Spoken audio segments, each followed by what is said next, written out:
Mes parents m'ont mis à la porte à 18 ans pour avoir refusé de payer un loyer. Ils ont exigé cela, puis m'ont appelé 8 jours plus tard en essayant de me culpabiliser, alors j'ai tout raconté sur la façon dont ils arnaquaient mon grand-père depuis des années. Je vais entrer directement dans le vif du sujet. J'ai eu 18 ans il y a environ 10 jours, et le jour de mon anniversaire, au lieu de me faire une fête comme des parents normaux, mes parents ont décidé de m'asseoir et de me dire que je devais commencer à payer un loyer si je voulais continuer à vivre chez eux. Je ne comprenais pas pourquoi ils étaient si déterminés à me faire payer un loyer, car ils n'avaient jamais parlé de ces choses auparavant. J'avais une relation bizarre avec eux, si l'on peut même appeler cela une relation.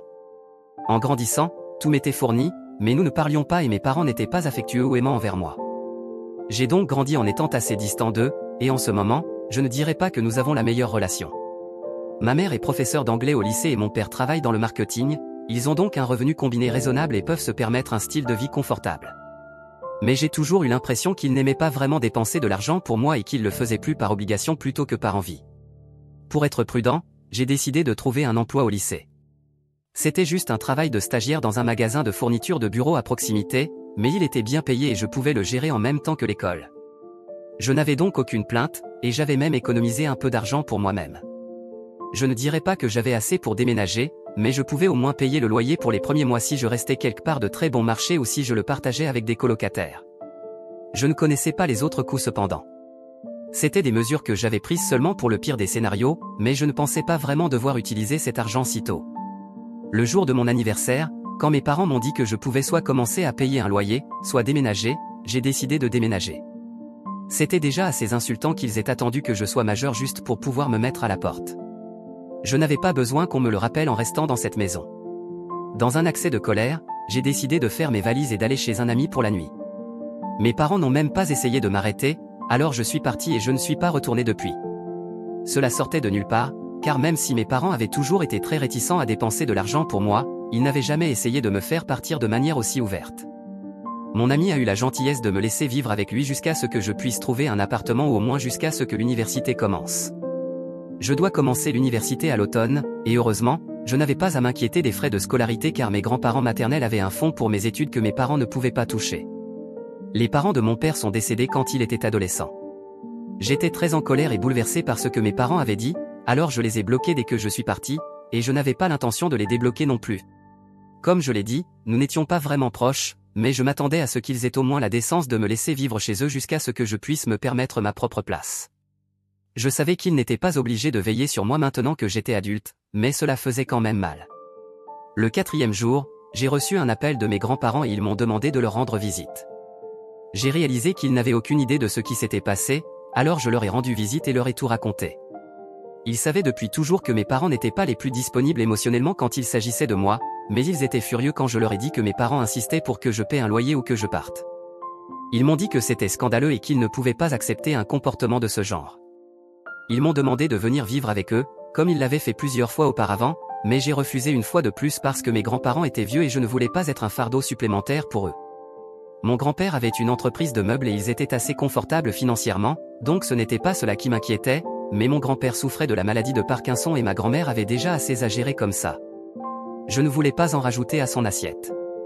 Je savais qu'ils auraient aimé m'avoir avec eux, mais je tenais trop à mes grands-parents pour leur imposer ma présence.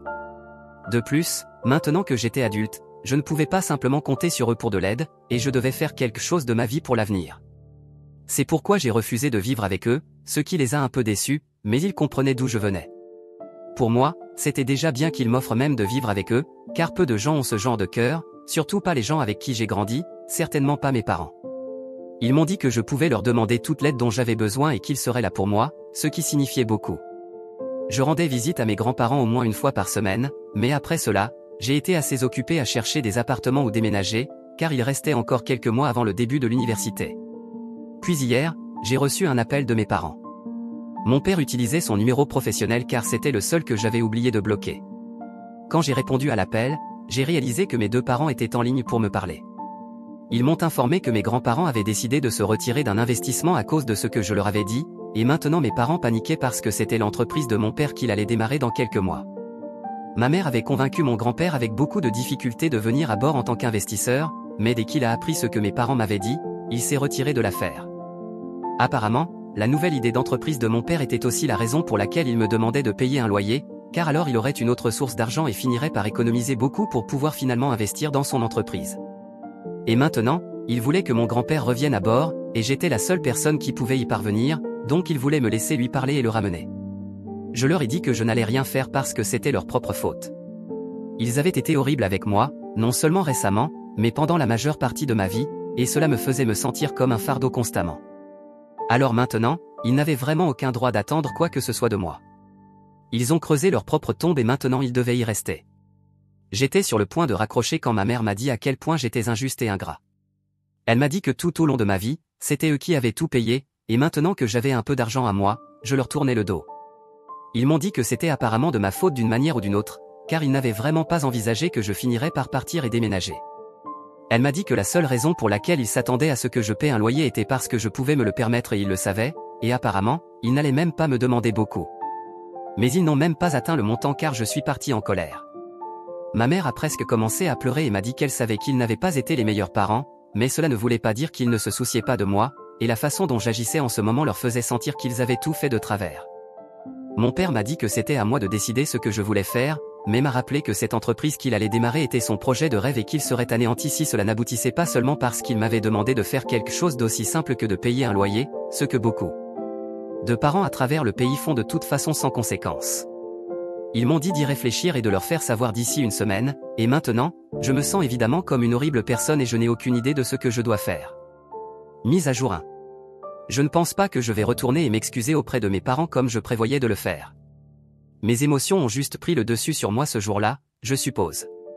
Maintenant que j'ai réfléchi avec une tête claire et aussi lu les commentaires sur mon post, je ne pense pas vraiment que je leur doive de revenir ou de m'excuser ou de parler à mes grands-parents et de tout arranger. Il me reste encore 2 jours avant de devoir leur faire part de ma décision, mais j'ai déjà pris ma décision, et je sais aussi qu'ils ne vont pas le prendre gentiment. Ma mère était assez émotionnelle, mais maintenant que j'y pense, les larmes pourraient tout aussi bien avoir été fausses. Je ne pouvais pas les voir, donc qui peut dire si elle pleurait vraiment ou si elle faisait semblant de pleurer pour que je me sente mal. Cela semble très cynique, mais honnêtement, je ne fais pas confiance à mes parents le moins du monde, et ce n'est pas comme s'ils avaient fait quoi que ce soit pour remédier à cette situation. Je n'ai pas encore parlé de cela à mes grands-parents, car je ne veux pas donner l'impression que je m'implique trop dans quelque chose qui ne me concerne pas. Cependant, j'ai discuté de cette situation avec mes amis et ils pensent que ce que je fais est complètement justifié. Ce sont mes parents qui ont commencé ce combat, alors maintenant, ils ne peuvent pas simplement rejeter la faute sur moi et s'attendre à ce que je l'accepte. Ils doivent prendre leurs responsabilités pour leurs propres actions. Mise à jour 2. Je dois informer mes parents de ma décision demain, et aujourd'hui, j'ai décidé de parler à mes grands-parents de cet appel téléphonique avec mes parents. Je sais, j'ai dit que je me sentais bien par rapport à ma décision dans la dernière mise à jour, mais je pense que j'ai trop de conscience pour faire cela et ne pas me sentir coupable de briser les rêves de mon père. C'est dramatique, je sais, mais c'est exactement ainsi qu'il l'a formulé. Maintenant, je ne sais pas si c'était pour un effet dramatique ou s'il ressent vraiment cela à propos de sa nouvelle entreprise. Quand j'ai parlé à mes grands-parents de cet appel téléphonique avec mes parents, ils m'ont dit que je n'avais rien à craindre ou à me sentir coupable. Ils ont dit qu'après avoir appris par moi l'ultimatum, ils avaient déjà décidé de se retirer de l'affaire et que rien ne changerait cela maintenant. Ce n'était pas seulement à cause de moi, mais il y avait aussi d'autres facteurs qui les avaient amenés à se retirer en tant qu'investisseurs dans l'entreprise. Ils ne faisaient pas confiance à mon père et n'avaient accepté de participer que grâce à ma mère, mais maintenant, même cette confiance avait été brisée, et on ne peut tout simplement pas construire une entreprise sans confiance. Cela m'a aidé à me débarrasser de ma culpabilité, car de toute façon, je n'aurais pas pu convaincre mes grands-parents de revenir à bord de l'affaire. Ce n'était donc techniquement pas ma faute, c'était la leur. Mise à jour 3. Aujourd'hui, j'ai informé mes parents de ma décision, et je ne sais pas pourquoi j'avais même espéré qu'ils la prendraient de manière raisonnable. J'ai décidé de leur annoncer la nouvelle par téléphone, car je ne voulais pas risquer plus de drame en me rendant chez eux. Quand je les ai appelés, ma mère a répondu au téléphone et elle semblait vraiment excitée, alors j'ai décidé de ne pas leur donner de faux espoirs en tournant autour du pot et lui ai dit tout de suite que j'avais décidé de ne pas parler à mes grands-parents et de les convaincre de revenir à bord. Je leur ai également expliqué mes raisons et j'ai veillé à ce qu'ils sachent toute la vérité, afin qu'ils ne puissent pas s'illusionner en croyant qu'ils n'étaient pas en faute ici. Il y avait environ 1 millier de façons différentes dont ils auraient pu gérer la situation sans m'insulter et me faire sentir petit pour ne pas vouloir payer de loyer. Je leur ai dit que la véritable raison pour laquelle j'avais même commencé à travailler à l'âge de 16 ans était à cause d'eux, parce que je ne me sentais pas assez en sécurité pour leur faire confiance. Je savais qu'à un moment donné, ils voudraient me mettre dehors, alors j'ai commencé à travailler et à économiser pour pouvoir déménager le plus tôt possible. Ils n'avaient même pas pris la peine de penser à l'université et à mettre de côté de l'argent pour moi. Je ne dis pas qu'ils étaient obligés de le faire, mais ils étaient mes parents et pouvaient se le permettre. Tous les parents de mes amis payaient leurs frais de scolarité et j'étais le seul à compter sur mes grands-parents pour cela. Ils ne m'avaient jamais fait sentir que je pouvais compter sur eux, que ce soit financièrement ou même émotionnellement. Et pour être juste, ils m'avaient donné le choix de déménager, donc j'avais simplement accepté leur offre. Et maintenant, ils ne pouvaient pas s'en plaindre. Je ne leur devais pas de parler à mes grands-parents et de clarifier les choses entre eux. Pourquoi devrait-ce être mon problème si mon père ne parvient pas à réaliser son rêve de devenir homme d'affaires, alors que ce n'était pas son problème de penser à où je vivrais s'il me demandait un loyer à partir de l'argent que j'économisais pour mon avenir? Après avoir fini de me défouler, mon père m'a dit que j'étais une énorme déception et qu'il regrettait même de m'avoir parlé et espérait que je serais raisonnable à propos de toute cette affaire. Il m'a dit qu'il se sentait comme un échec parce qu'il avait élevé un égoïste et un fils égocentrique, et qu'il n'y avait rien dans le monde qui pourrait lui apporter plus de honte que mon comportement. Je suppose que je n'aurais pas dû, mais j'ai décidé de monter d'un cran et j'ai dit à mon père qu'il n'avait pas besoin de se sentir honteux parce qu'il ne m'avait pas élevé de cette manière. En vérité, il ne m'avait pas élevé du tout, donc il n'avait rien à craindre. Cela l'a mis en colère, alors je l'ai mis en haut-parleur et j'ai continué à prendre mon petit déjeuner pendant qu'il me criait dessus et que ma mère essayait de le calmer. C'était plutôt divertissant pendant un moment, jusqu'à ce qu'il commence à m'accuser de les avoir utilisés pour de l'argent pendant toutes ces années. Je ne comprends pas ce que cela signifiait, car j'étais littéralement juste un enfant et ils étaient mes parents, donc ils étaient en fait légalement tenus de prendre soin de moi. Ce n'était pas comme s'ils me faisaient une faveur en me laissant rester dans leur maison et en me donnant de la nourriture. Ils m'avaient négligé émotionnellement et ils l'auraient fait aussi financièrement s'il n'y avait pas eu la loi qui les empêchait d'ignorer complètement mon existence et de me laisser me débrouiller seul. J'ai dit à mon père que je ne pouvais pas les avoir utilisés pour de l'argent parce que jusqu'à il y a quelques jours, j'étais encore légalement mineur, donc il devait payer pour mon bien-être dans la mesure de ses moyens. Et même alors, je faisais de mon mieux pour ne pas lui demander de l'argent et utiliser mes économies pour des choses dont j'avais besoin, même si c'était quelque chose d'aussi simple que des baskets. Au cours des dernières années, depuis que j'ai commencé à travailler au magasin, j'ai payé pour moi-même et j'ai essayé de me rendre aussi discret que possible afin de ne pas déranger mes parents, mais même cela ne semblait pas leur suffire et ils en voulaient toujours plus. Cela a tourné en une dispute assez brutale et il m'a traité de beaucoup de choses, tout comme ma mère, et au moment où j'ai raccroché, j'étais assez brisé émotionnellement. Je ne savais pas comment faire face à cela tout seul et je ne voulais pas déranger mon ami parce qu'il travaillait tard dans la nuit bien sûr, voici la suite de la traduction. Bien sûr, mes grands-parents savaient mieux que d'essayer de me réconcilier avec mes parents, donc ce n'était certainement pas cela. Ils ne m'ont toujours pas dit exactement ce qu'ils allaient faire, mais je suis sûr que ce ne sera pas quelque chose de plaisant à cause de leur ton. Je pouvais dire qu'ils n'étaient pas du tout contents de mes parents et qu'ils allaient se montrer très durs avec eux. Je suis en fait assez excité par ce qui va se passer maintenant. Mise à jour 4. Il y a 2 jours, j'ai raconté à mes grands-parents cet appel téléphonique très horrible avec mes parents, et ils m'ont dit qu'ils allaient régler la situation. Si vous vous souvenez bien, ils l'ont finalement fait aujourd'hui, et je dois dire que je ne m'y attendais pas.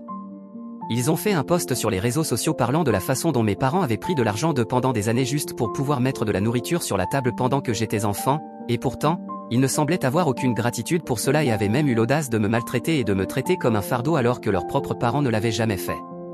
Apparemment, même la maison dans laquelle ils vivaient appartenait à un ami de mes grands-parents qui leur avait permis d'y vivre à un loyer plus bas grâce à mon grand-père. Donc, ils n'avaient vraiment aucun droit de m'accuser de les utiliser pour de l'argent quand ils avaient fait exactement la même chose à mes grands-parents quand ils venaient de m'avoir. Au moins, j'étais encore un enfant, ils étaient bien adultes et avaient même un enfant, mais étaient toujours incapables de se débrouiller seuls. Non seulement cela, mais j'ai aussi découvert que mes parents m'utilisaient comme excuse pour emprunter des sommes excessives d'argent à mes grands-parents quand j'étais bébé. Mes grands-parents savaient qu'ils se faisaient arnaquer de l'argent, mais ils continuaient à donner parce qu'ils se souciaient vraiment de leur fille.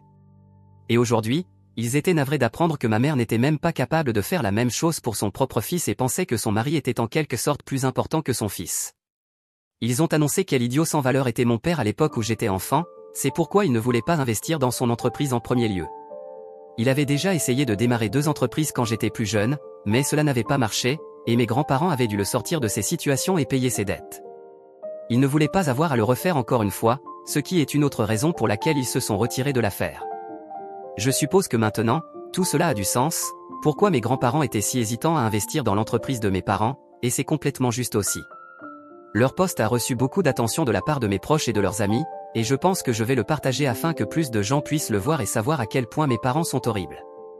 Jusqu'à présent, je n'ai reçu aucune nouvelle de mes parents, je suppose qu'ils ont vu le post mais n'ont tout simplement pas pu trouver une réponse adéquate, car tout cela est vrai après tout.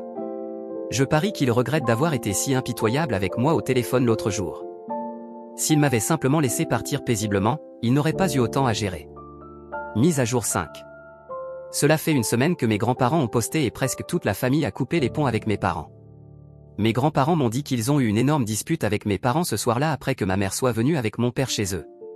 Ils sont venus pour confronter mes grands-parents et leur faire retirer ce poste d'une manière ou d'une autre, mais mes grands-parents n'ont pas cédé du tout et ont tenu bon, car ils savaient qu'ils étaient la raison pour laquelle mes parents avaient même eu l'audace de venir les confronter comme cela. Évidemment, ils ont été assez désagréables avec mes grands-parents aussi et les ont très mal insultés, mais mes grands-parents n'ont pas pris cela trop à cœur, car ils savaient que c'était exactement ce à quoi ils pouvaient s'attendre de la part de gens comme eux.